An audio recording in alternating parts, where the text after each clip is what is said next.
Video کو like کریں۔ ابھی تک آپ نے چینل کو سبسکرائب نہیں کیا، سب سے پہلے چینل کو سبسکرائب کریں، بیل آئیکن پر کلک کریں، آل پر سلیکٹ کریں تاکہ آپ کو ہر آنے والی نئی ویڈیو کا نوٹیفیکیشن سب سے پہلے مل سکے۔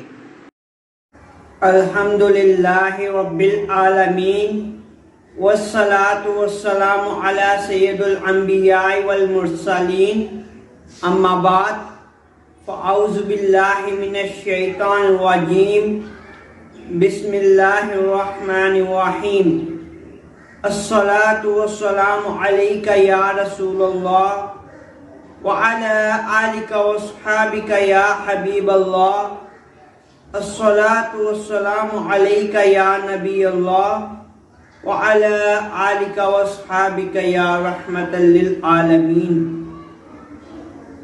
آج کل کے لوگ 3 یا 4 سال کے بچوں کو اسکولوں میں داخل کروا دیتے ہیں کہ ان کے بچوں کا مستقبل بن جائے۔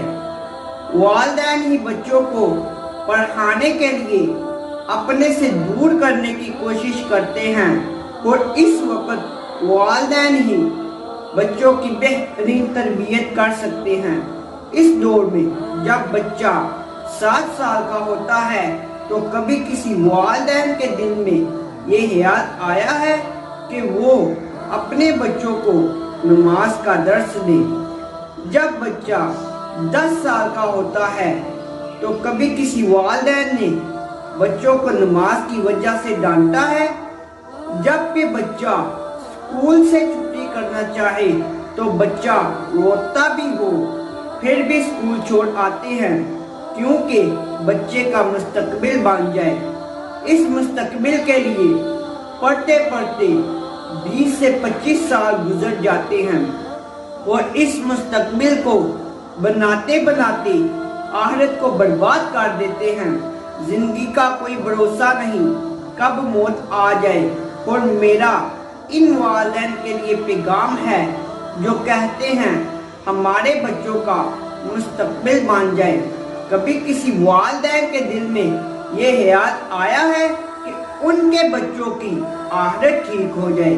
میں یہ نہیں کہتا کہ بچوں کو پڑھایا نہ جائے، ضرور پڑھائیں، لیکن دینی تعلیم زیادہ ضروری ہے۔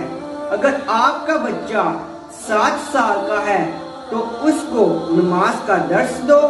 اگر 10 سال کا ہے نماز نہیں پڑھتا تو ان کو سختی سے نماز پڑھاؤ تاکہ وہ نماز کے عادی بن جائیں اور آخرت میں ان کے لیے کوئی مسئلہ نہ ہو اور ان کی آخرت سنور جائے۔ جیسے والدین دنیاوی تعلیم کے لیے سختی کرتے ہیں، اس طرح دینی معاملات میں بھی سختی کرنی چاہیے۔ اللہ تعالی ہم سب کو 5 گانہ نماز ادا کرنے کی توفیق عطا فرمائے، آمین ثم آمین۔ وَمَا إِلَيَّ إِلَّا الْبَلَاغُ الْمُبِينُ۔